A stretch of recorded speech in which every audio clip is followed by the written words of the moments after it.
Naghahanap ka ba ng pwedeng pag-downloadan ng mga video na galing sa Facebook?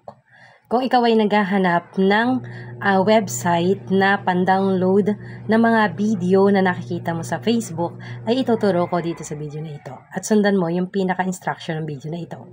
So dito meron tayong sample ng isang product na ida-download natin na galing Facebook. Ito ay galing sa Reels.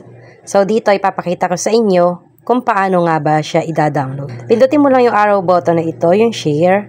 Then kunin mo yung copy link. Pagkakuha mo ng copy link, ay exit ka at punta ka sa Chrome. I-type mo sa pinaka-search bar ang savefrom.net. Andito sa may bandang taas. At pag napindot mo yan, dito ka siya dadirect sa pinaka-menu ng savefrom.net. Dito mo ipe-paste yung pinaka-link at i-download mo siya. At pag lumabas yung pinaka-video or yung pinaka-image niya, slide mo lang pataas at may makikita kang download.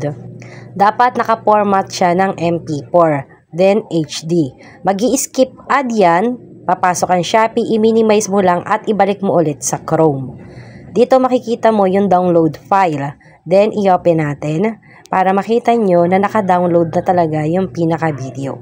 At ito yung pinaka-gallery ko na na-download na yung pinaka-video. And follow for more!